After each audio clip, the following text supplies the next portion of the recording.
I'm Rick Prashaw. I'm an author living in Ottawa, but I proudly claim my Northern Ontario heritage. What do they say about, you can leave the North, but it never leaves you, and it's so true. So I really grew up in North Bay. I had priest assignments in the Sioux Diocese in North Bay, Sudbury, Gardner River, Bechuana Bay, before studies in Rome. And then after I chose to marry for love, I later on became political staff to a couple of Northern Ontario NDP MPs, including my dear friend Tony Martin. So even though I was in his Ottawa office, I often visited the Sioux. I have two books. They're both memoirs. I hope soon to slide into creative nonfiction and fiction. I'm starting to have some characters live in my heart and imaginations, and that's all very exciting. But my first book is Soar Adam Soar. It's a memoir about my late son and why he's my late son. That's explained in the book. It's an inspiring story of his gender journey home to the boy he knew, and really we knew he was, even though he was identified at birth as Rebecca. And so it tells a story, and there was a tragedy involving a seizure-related epilepsy that would take his life. But in the 22 years, it was magical, it was fun, it was fascinating, it was crazy. And he's the co-author, because after his death, I was on his Facebook a lot, and I saw these just hilarious and crazy and inspiring posts. And so they're all down the side of the page. So that's the first book, The Boy and His Journey Home to the Boy that he knew he was, but he could never see in the mirror. The second book that I have just out with Friesen Press is called Father Rick Roaming Catholic, and the key word is roaming, to capture what I refer to as my crooked straight journey to heaven's doors. And it definitely wasn't in a linear line. So here's a story about someone who grew up in what I call affectionately a cuckoo's nest, a Catholic cuckoo's nest. I become a Catholic priest after a dramatic calling because I was a journalist and happy and thought I would be a journalist all my days. Then after the decision to marry, I become this incredible father to a transgender son. So how do you make that up? Truth sometimes is stranger than fiction. And again, because I feared being a bit of a dinosaur telling a story that goes back 70 years, I came up with an idea that I would, while isolating in the pandemic, coming back from a holiday in Mexico writing, I was in High Park, and I was able to talk to my 40-year-old niece, Claire, who represents the single fastest growing group in Canada for religion, and that is no religion, non-affiliated, good people, good sometimes spiritual people, but just not necessarily at a church every Sunday. So by having the conversation with her, I break into today, into COVID and pandemic, into Donald Trump and Joe Biden and Black Lives Matter. And so I was able to make it contemporary by having that conversation with her on the couch on a Good Friday in 2019. I bring in all the tough issues of residential schools and clergy abuse, but there's a lot of mischief and fun and irreverence and lots of fun stories in the book. Right, well, because it's a memoir, it's really my life themes, for at least the first two, but they're really core themes, And one, I guess I would start with is that whole notion, because of Adam's story, is equality, justice, inclusion, diversity, the rainbow. But not in that narrow stage, because I find with books, and I know we have to do it in life, we label things. What section does it go in? But sometimes I think there's a human nature that we also just want to label someone transgender. But, I unpack all of that and talk about the diversity within the rainbow, the rainbows within the rainbow. I talk just about the beauty of each person. So justice, equality, inclusion. I always have my father in mind, who was a grade 9 dropout, and he had to, in the dirty 30s, take care of his mother in the Depression years, would fight in the war in Italy, but he always had a message. He was a man, in some ways like my son, who, even though they were not destined to meet on this earth, the message was choose life. You fall down, you get up again. This whole freedom notion that we're talking about today, on the Freedom Convoy. My father's concept that I said last night at the water tower, that freedom was responsibility. It's being a soldier. It's thinking of others. It's not me, my rights over anybody else's rights. So that certainly comes up. And I think my final theme that I never would have picked and never would have wanted, but out of the tragedy of the death of Adam, is the decision to, again, a bit my father's theme of choosing life. So it's grief chasing gratitude. I don't ever want to give the impression that grief ever ends. It's permanent. Our love was permanent, so therefore our grief has to be permanent. But there's choices to make, as my father taught me, about what happens to us. And that is what Jean-Paul Sartre calls true freedom. Freedom is what we do with what happens to us. We sometimes wish we had more control over what happens to us, but I really go along on this theme that true freedom is what we do with what happens to us. So those are the themes. Yes, I just was with my Ottawa writers group, and they invited me to do a whole panel on that to compare. I think my bottom line is you've got to figure out what works for you. And if you get published anyway, I have learned that it is an amazing feat. I just sort of took it for granted, and then I started meeting so many authors who have been unable, to publish. So my first book was with Dunder Press.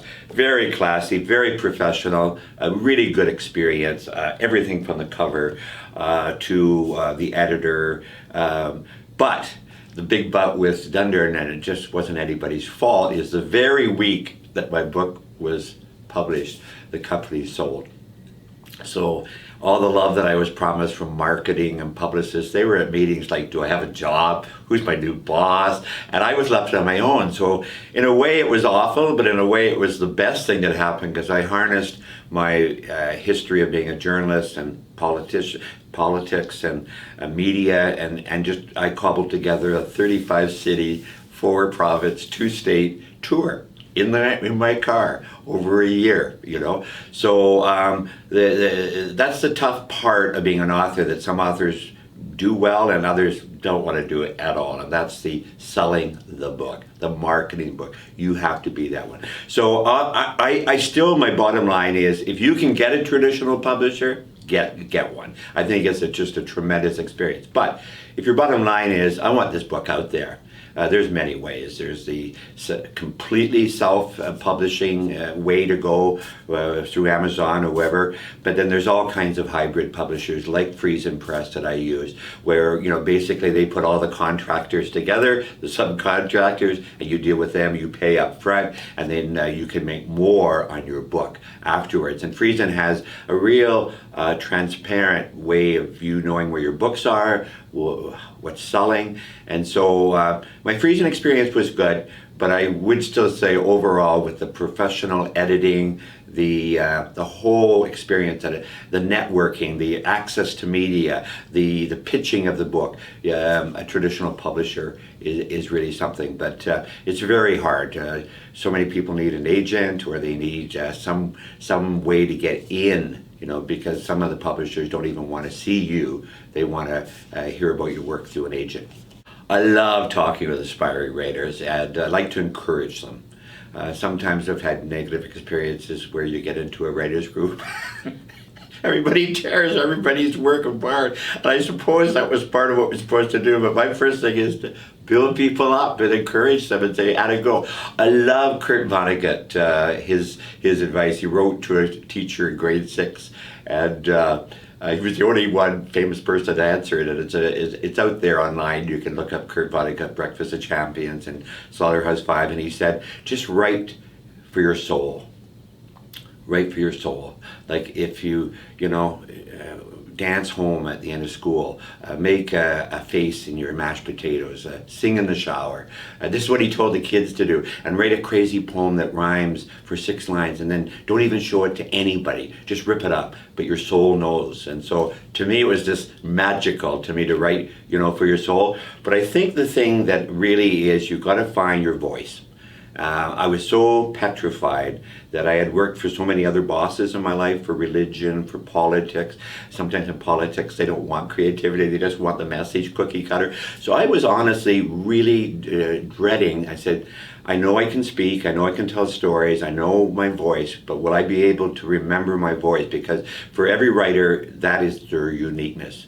Nobody can be you. And that's the gorgeous part, that you don't have to imitate Atwood or Rowling. You can learn a lot from them about structure and technique and all that thing, but don't start there. Start with your soul and start with your voice and identify your voice. And if for some reason your voice is being edited, you have to think about that, because people will love to hear you. And the best praise I got were good friends from up north who hadn't seen me in years, and they'd write me and say, "Oh, Rick, it's like you're right here in the kitchen again. Like I hear you." And that was the most reassuring thing that I got as an author, the praise of writing with your soul, but finding your voice and writing your voice.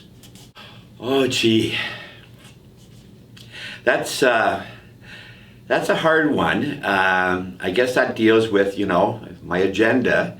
I say in the preface, that it's a crazy story to tell, so I wanted to tell it in my imagination, because I have an Indigenous influence in my life for about 7 generations. I dream of someone 7 generations from now knowing who the Prashaws were, who the Beatons were. So that's a part of it. But I think I love Thomas King and his advice in Massey Lecture Series, where he said, "I'm a storyteller. I write my story. I lay it down at the feet of the audience, and they can make of it as they will." And that's beautiful. To let the story that you tell connect so it becomes their story, and they pick it up, and they won't tell it your way, they'll tell it their way. And that's so important. So even when I was a priest and I had the black shirt and white collar, I wasn't strong on proselytizing or damning or defending anything. I just told stories. And I found the magic of stories. So already, one of the beautiful things about being a writer is you get these notes from strangers. And people are confirming that was smart of me, because I had a priest in Western Canada, don't know him, he said, "Thank you for saying anything good about priests today." Okay, that wasn't my agenda, but that's good. A millennial woman said, "I understand my mom so much better now because of her life, and that you explain the Catholic life she led." But she said, "You know what? I know what I don't believe, but I'm not sure I know what I do believe. And I have to be a mother, and I have to pass my creed," she quoted, "to my children. So you got me thinking." And then a woman in the Bruce Peninsula said, "You've disturbed me in a very good way."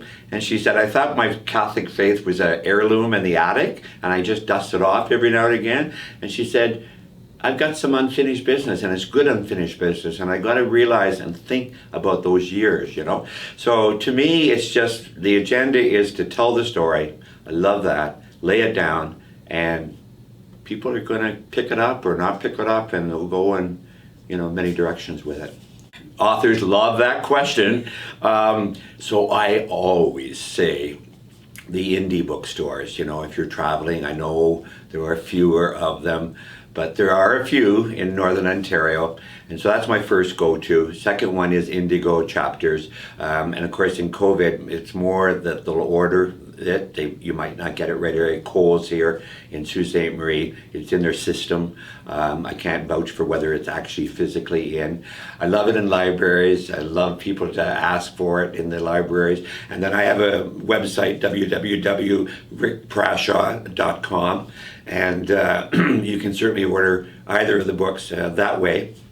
But Amazon, I have to mention Amazon at the end, certainly has it, and all the hardcover, paperback, and ebook. And I'm hoping I've signed a deal for an audiobook for both of them. The first one, Adam became an organ donor, and his heart recipient cleverly sleuthed us. It's all in the book. And he's the narrator. He's an actor. And it's a powerful story that he tells with the voice of, having my son's heart. So